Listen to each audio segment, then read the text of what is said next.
Howdy, folks. This is David Cobb, campaign manager for Jill Stein and Ajamu Baraka. That's right, the campaign that just won't quit. Why? Because the revolution will not be televised, but it will be brought to you over social media.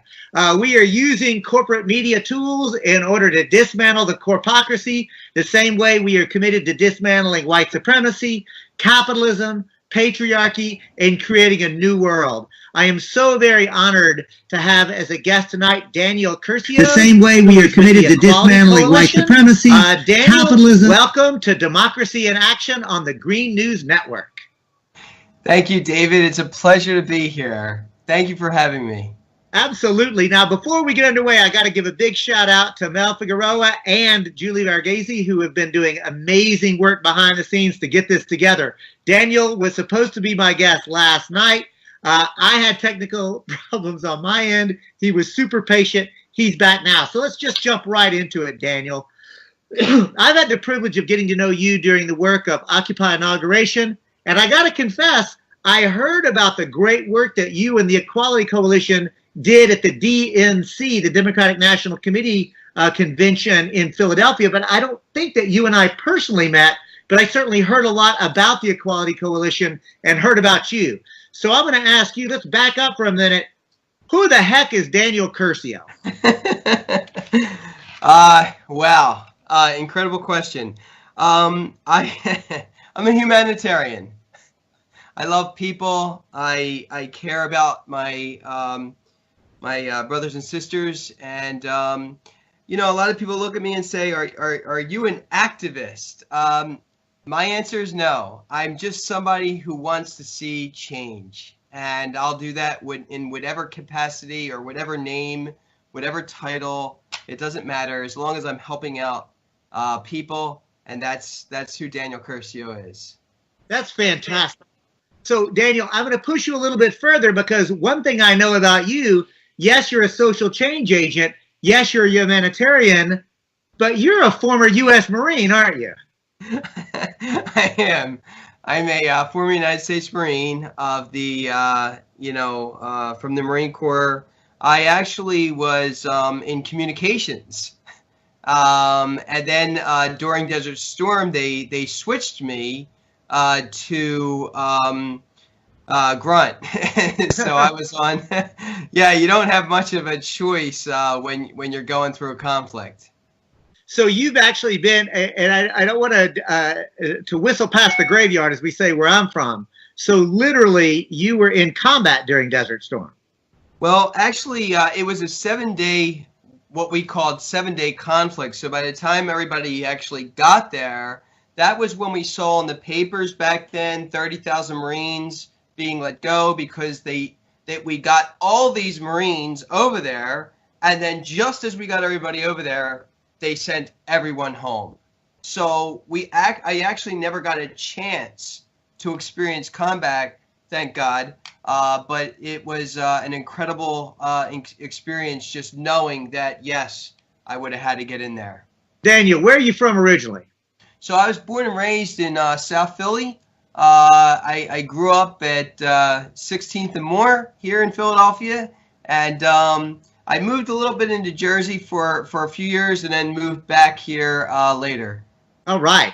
So, you've got deep Philly connections, right? And so tell me about how coming back from Desert Storm, how it was, like, what's the transition from Daniel Curcio, grunt, jarhead, to Daniel Curcio, humanitarian? Well, so when I was in the Marine Corps, one of the things I did was I didn't actually want to leave. I did want to stay, but they basically paid me to leave, and many other people. So what ended up happening was I said, well, let me get involved with something where I could help people. So they asked me something. They shot around some options, and one of the options was chaplaincy. So I actually took that advice and. And back then I didn't know I was I didn't know I was gay back then. It took me a few years to find that out, but it was actually in the seminary where I found out in deep connections spiritually that there was something else going on inside me. So, So Daniel, you and I are about the same generation. So if you were a Marine, you must have come in even during the don't ask, don't tell era, right? yes. So when you came out, and I don't mean just out of the Marines, I mean you came out and you got out of the Marines. So is that sort of where the formation of your involvement with the Equality Coalition came? So what happened was no, I ended up after I was in the chaplaincy program in seminary with the Catholic faith, and then had left that. I became a teacher. I was a teacher for 10 years, and what ended up happening was it was unfortunate, but yet fortunate at the same time. At some point during those years of teaching, it was known that I was gay, and from that point forward, once it was known to the school board, Collingswood High School, they tried to get rid of me, and in all of their attempts of trying to get rid of me, they did. So I actually had to face an entire school board during Curcio versus Board of Ed, which actually later became a federal lawsuit, and I actually won that lawsuit with a Rule 68. Which is basically a way of saying had the federal proceedings go, Curcio would have beat Collingswood High School, and I changed the law, and it was at that moment that I knew that I was no longer yes sir, no sir, and blindly obedient. It was at that point that I was really interested in saying no, I need to fight this corrupt system. You know, as a lawyer and as a people's lawyer and a nonviolent revolutionary, it always makes me swell up a bit whenever I hear somebody use the legal system to fight an injustice and change it. So thank you so much for doing this. And by the way, we're going to start transitioning a bit into some Q&A. People are already reaching out to us on the live stream, Daniel. But before we do, I really need to get a little bit into, tell me in a nutshell, what is the Equality Coalition? In a nutshell, the Equality Coalition formed because actually with that story of love of self and coming out to many people and appreciating who I was and not having to hide who I was, fighting the system, during that transition, I also became a caregiver for someone. And that's where that story of like love of self, love of others actually took place. So what ends up happening is that I took care of this young boy with a traumatic brain injury from a near drowning experience at the age of 5. And I did it for 4 years without even pay, just out of the kindness of my heart. And so that's when I started to develop this idea that I really wanted to help people at the same time standing up against the machine.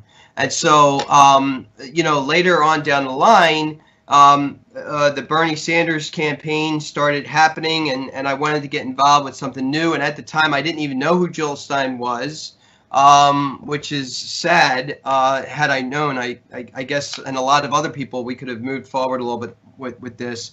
But more importantly, we wanted to build something where we didn't want to focus on the politician. We wanted to focus on what the politician was about.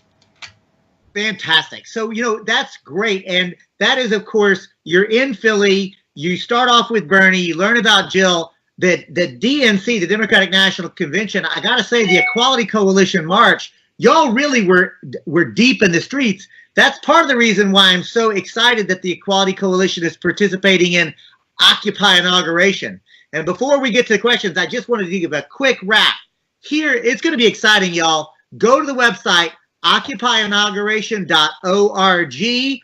Check out the amazing weekend, because it's going to be a full weekend. It starts on Friday, December 19th, then or Thursday, December 19th. Then on Friday, December 20th, there's going to be a march that actually we start gathering at Malcolm X Park. Then we march, merge with another march on K Street, go to McPherson Plaza for yet another rally. So a rally in Malcolm X Park in the morning, march that takes us right down the heart of K Street, merge with another march, then go to McPherson Plaza, speeches, etc. And it doesn't stop there. I am so excited to tell y'all that from 10 a.m. to 5 p.m., a movement telethon, the Green News Network presents Inaugurate the Resistance. Daniel, it's so exciting because we're going to start on day one of Trump's presidency. We are not going to be silent. We do not consent. We are building a peaceful, loving resistance movement coming together from day one. And we're not even through, y'all, because that evening, Saturday, which happens to be the anniversary of the horrific Citizens United decision, Jill Stein, Chris Hedges, Shama Sawant, maybe Tim Canova, maybe Pramila Jayapal, a new congressperson. We think we may be bringing in representatives from Socialist Alternative and the Green Party, a big public event. You can go to the website and get linked in there. And I'm still not through, because on Sunday there's going to be a progressive summit that the Progressive Independent Party is sort of bottom lining. So we're talking about a festival of resistance, loving, peaceful, fierce resistance. So we are really coming on strong. I really want to underscore Friday, January 20th, the Occupy inauguration is going to be participating in marches and rallies on Inauguration Day. Saturday, January 21st, from 10 a.m. to 5 p.m., Inaugurate the Resistance, a movement telethon. Daniel Curcio, you're going to be on a panel, aren't you? I will be. And I can't wait to discuss some of the issues on that panel and how the Equality Coalition is fighting the social revolution with activism and education, outreach, and advocacy. So it's going to be a great panel. It's going to be a great discussion, and I can't wait. It's going to be great. And by the way, I got to tell you, Eric Blah says hi, Daniel. So you get a loving shout out from one of our co-organizers. And the other thing I want to let you know is that Dawn Neptune Adams, who I happen to know is an indigenous person from the Maine, who is also on the Green Party's state executive committee, says this: remember, an activist is simply someone who acts to make change. So I guess I'm an activist. I guess you are after all. And listen, they're coming fast and furious, so I'm just going to jump right into them, Daniel. Jason Thor Easley says, I was lucky enough to see David Cobb and hear him speak here in Olympia during the election season. I am dying inside watching people who call themselves progressive join the corrupted Democrats. I am relieved to know, though, more of us have left the Democrats, never to return. So, Jason, thank you for wow, what a shout out. But I'd like to know, Daniel, your sense about Democratic Party. What's your thoughts? Sure. Personally, I'd like to just say that, I believe in a multi-party system. The two-party system, I think, is over and done. The Democrats have proven that they need to beef up the game when other parties are stepping up and beefing up that game. And I think that we need to focus on the parties that are actually helping instead of ignoring us. So I'd like to just say that on a personal level.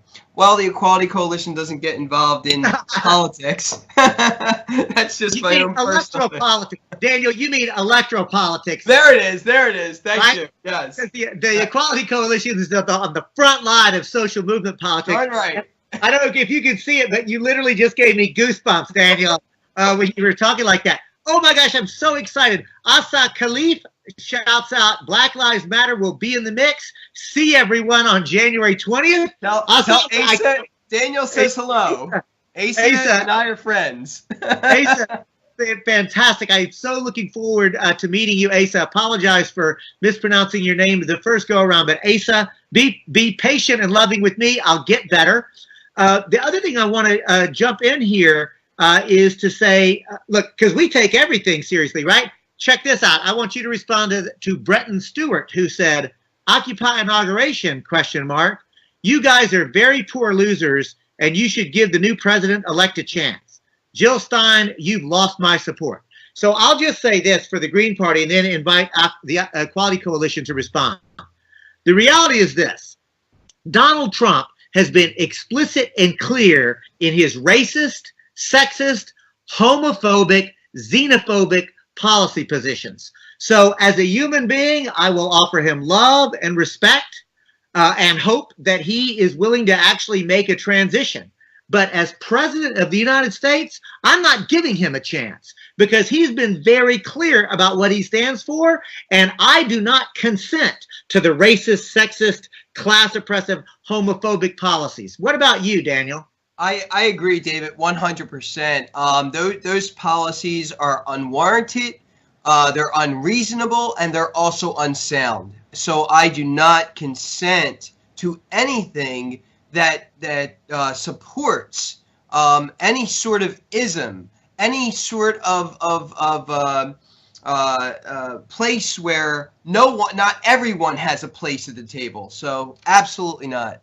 You know, Daniel, I'm so glad to hear that. One of the things that I have come to, you know, as a mostly straight but cisgendered white man in this society, who also actually grew up in poverty, you know, and not working class. I mean, I grew up in deep poverty, you know, and I'll just own it. Like I used to think really class is what matters, right? And if gay people and black folks and brown folks would just kind of get over it and realize that class system is really the problem, then we could unite. And then I realized, and it was a very personal story, Daniel, a black woman who I was very close to and had a very intimate relationship with said, you know, David, like I know what you think you're saying, the words that are coming out of your mouth.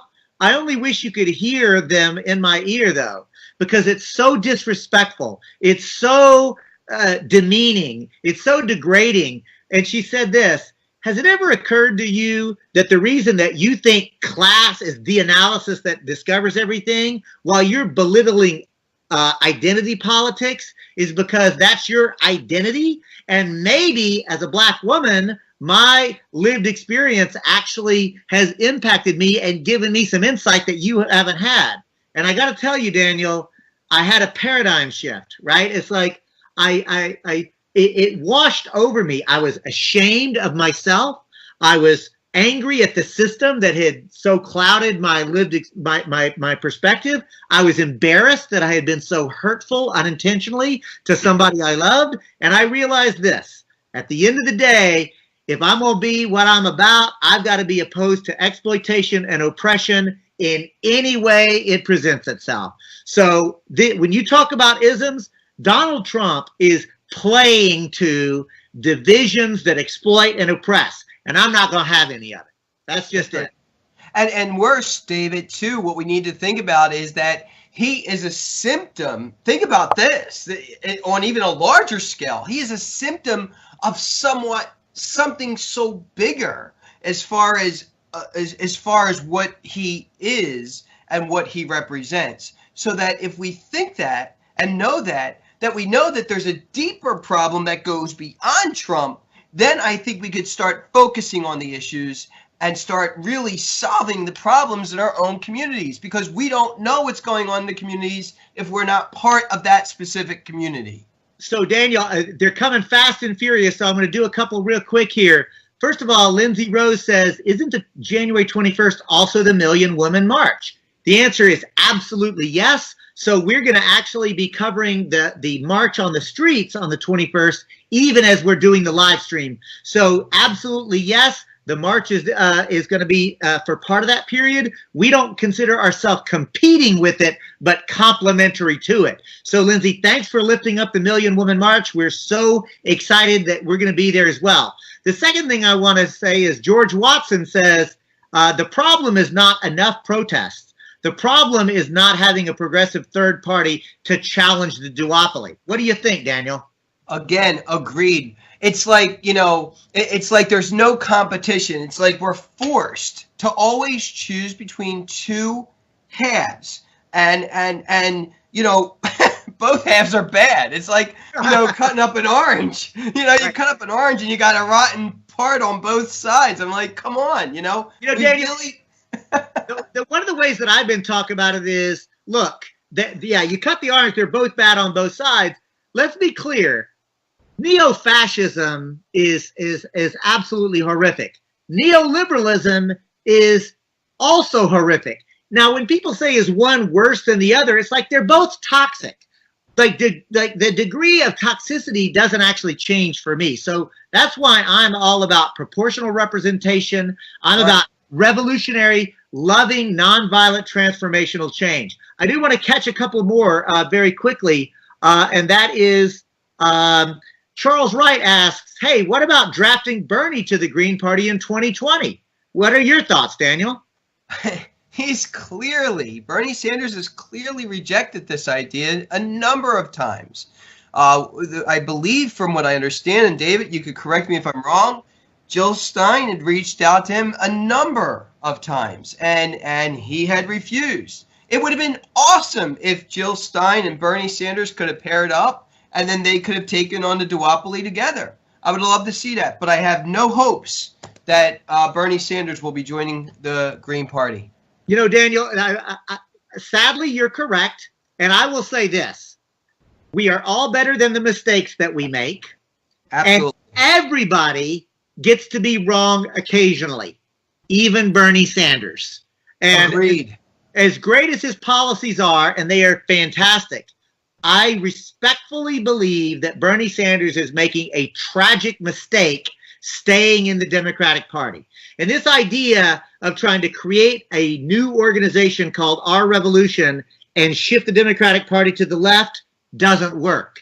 Let me give you, at my age, I first came of age politically during Jesse Jackson, right? I worked on the Rainbow Push initiative. Jesse Jackson rises a progressive challenge in the Democratic Party. He's squashed by the corporatists and the militarists. He says, I know what let's do. Let's create a new organization, Rainbow Push, and take over the Democratic Party, push it to the left. 4 years later, you have Jerry Brown, a progressive challenge within the Democratic Party, squashed by the corporatists and the militarists. He says, I know what let's do. Let's form a new organization. This one was called We the People. Let's take over the Democratic Party, take them to the left. He was like, then, Dennis Kucinich rises up, squashed by the Democratic leadership. He creates Progressive Democrats of America to take over the Democratic Party, take it to the left. Then Howard Dean does it with Democracy for America. Obama does it with the Organizing for America. Daniel, it doesn't work. I mean, it hasn't worked. It hasn't. I truly believe that, you know what, there are going to be people out there that want to reform from within, but I also believe that there are people out there that want to reform from without. And I think that if we continue to believe that we're going to keep doing this, it's insanity, because we're repeating the same mistakes over and over and over again. That's it. As a recovering alcoholic of 17 years, we got a saying, and as a harm reduction specialist, you know what I'm about to say.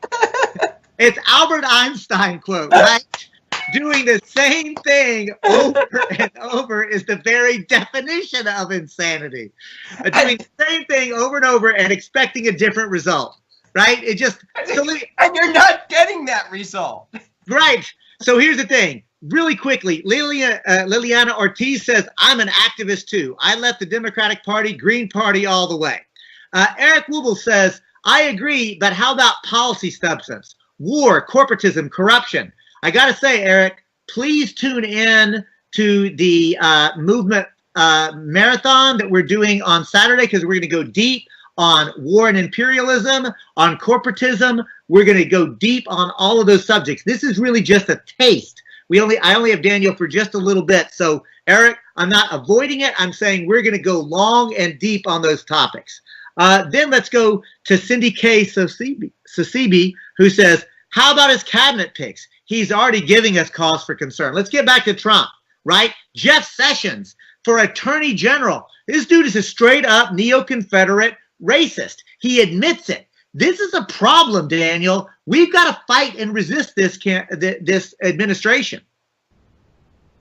I can't even fathom these choices, because he was supposed to get in there. I'm gonna drain the swamp.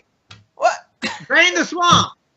I mean, you know what? The thing is, it's like amazing for like the rhetoric. It's like he's bringing in Goldman Sachs. He's bringing in neo-Confederates. He's bringing in the bankers. We see what's happening. Look, we only have a little bit of time left, so I want to make sure to catch. Tanya says, we have a great divide here in this country. How do we help bridge the gap and help people into true understanding and unity? This sounds like a perfect question for the Equality Coalition.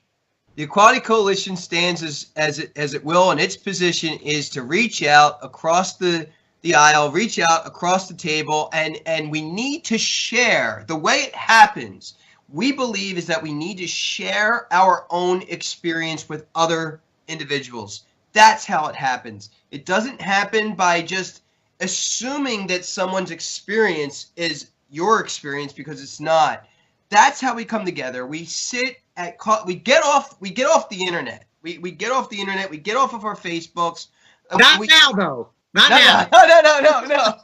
No. We got to start getting into coffee shops and talking with each other and human communication. That's the way we got to do it. I think that's the way it's going to work, by reaching out and telling people, hey, what's important to you? This is what's important to me, and let's try to figure out a way to solve it together. Beautiful. Well said. So Dave Joseph says, everyone complains about the two-headed single party, and then you, the Green Party, comes along with an amazing platform that would change politics, yet people won't vote for you. Dave Joseph says, I want you to know you had my support in 2016. You will have my support over the next 4 years. Here's my question.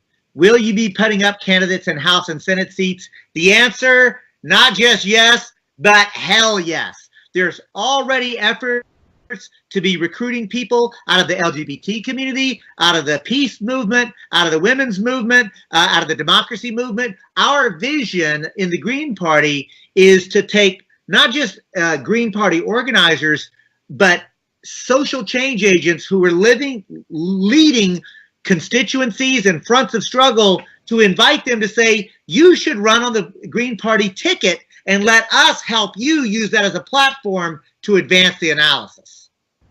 That's right. So let me go now to Lindsay, who says, North Carolina is battling with gerrymandering issues, and today the Supreme Court decided the special election proposed for North Carolina to revote will be delayed. Surprise, surprise. North Carolina just wants a nonpartisan district divide. Can you help, and how do we get more Green Party in local office? So I don't know about the North Carolina help at the legal end, but I can tell you this, that the way to get more Green Party in local office is to run. The reality is that Greens win, and listen to this statistic, Daniel, about 30% of the races that Greens enter into at the local level, we win. There have been over 1,000 Greens elected over the last decade. There are currently several hundred Greens serving in local office right now. So anybody who is interested in running for office at the local level, then do so. Contact your local Green Party, contact your state Green Party, and ultimately you can contact me through this live stream. We will help you, but we've got to run locally. And that's where it is. It's all in local politics, David. So Karen Jeffers Tracy says, I hope it's more than resistance. I'd like to see strong coalition building among progressives, a proactive plan to get brand new Congress, to spread across affordable renewable energy, and then third, pass the constitutional We the People Amendment. Daniel, that, if you don't know about it, is the call to abolish the idea that corporations are persons with constitutional rights and sustainable energy. What are your thoughts there? Ben is a person, Jerry's a person, but Ben and Jerry's is not a person. You stole that from Ben Cohen. That's right. It's the simplest way to explain it. It's really good. So look, I got a couple more quickly. Any idea why Bernie is anti-Green Party? Whether or not Bernie decides to be part of the Democratic Party, it seems like he needs to recognize progressive allies. What do you think is up with that? That is coming from Elle and Eric. Yeah, it is. I was a very strong Bernie Sanders supporter, and you know, my issue is that I don't know why. Why wouldn't he? You know, he's independent. You know, there's no, you know, there's no real, there's nothing on him to say, why can't I, you know, endorse that? I don't know. I can't answer that. I wished that he would make a public statement on why. That would be excellent. I got to say, Karen Jeffers says, right on. When they say, quote, give Trump a chance, what they really mean is, quote, wait until he totally guts all the compassionate programs, right? So Daniel Curcio says, we're not waiting. So Glenn Edward Bush Jr. says, oh, listen to this quote. The reasonable, the needed, the unimportant will be sound and sweltered in tropical places, for the transformation of humanity will be well and timely. The Jewish Buddha. I'll have to think about that. Now, Ash Smith says, regardless, all progressives need to unite behind the best candidate in 2024, regardless of political party affiliation. No? So what do you think about Ash's point about disregarding party label? Yeah, I mean, you know, I think that, you know, we really need to focus on other parties out there. I really believe, like, I mean, the Green Party is where it is right now. Other parties are also coming on board and online, and I think that the more these progressive parties start happening, the more choices people will have. But, you know, I will, you know, participating in this two-party system, it's just disruptive. You know, I will say, too, that Ash followed up with, can we as a nation someday not even have parties, but simply vote for a person? So that's an interesting idea. Wow. You know, I will say this, Ash. One of the things that I think a party can do is to provide a political analysis.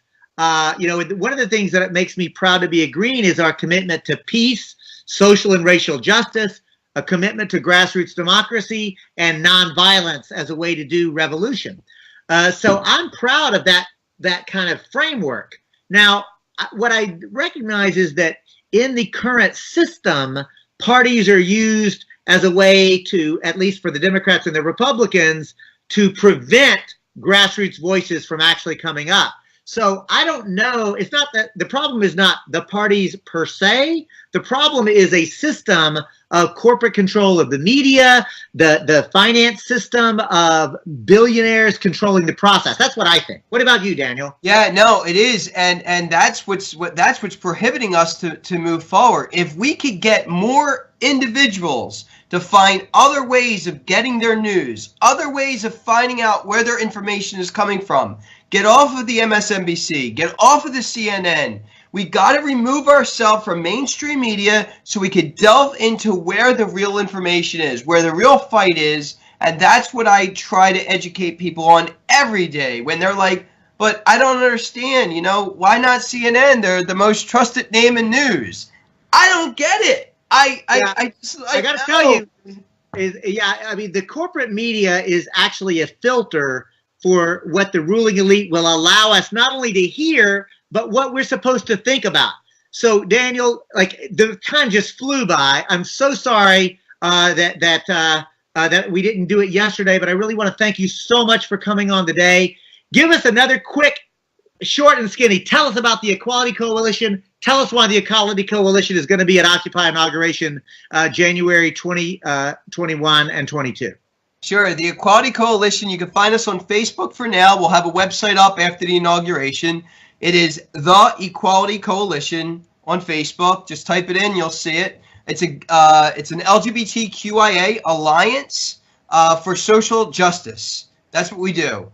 We're joining up with Occupy Inauguration because those values and our values are very much similar. Our mission statement is very similar to Occupy Inauguration's mission statement. So we want to really collaborate on this. And I tell you, David, I look forward to working with you on this project. And I can't wait. It's going to be awesome. It's going to be great. We're going to have a fun time. We're going to make that presence. It's going to be awesome. It is going to be fantastic. I want to give you the website one more time, folks. If you're watching this, go to www.occupyinauguration.org. Please make a donation because we really have to actually finish up. We're still a couple of $1,000s short. If everybody watching this just threw in a couple of bucks, we'd be done, right? It really is. Just make a donation to occupyinauguration.org. We got to have a stage for all these amazing speakers, right? We got to have a sound system. We got to have a tent warmer. We've got everything to do. So I want to say thank you to Daniel Curcio of the Equality Coalition. I want to thank you to Mel Figueroa, the executive producer of the Green News Network. I want to say thank you to Julie Varghese, the senior producer for the Green News Network. I want to say thank you to you, the viewer, for listening to the Green News Network, your news source for non-corporately filtered news, information, analysis. Peace. We are out. Bye, y'all. Bye, everybody.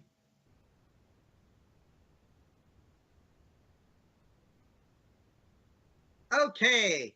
Daniel, you're awesome. Did I do okay? Oh, my gosh. I'm terrible at quick things like that.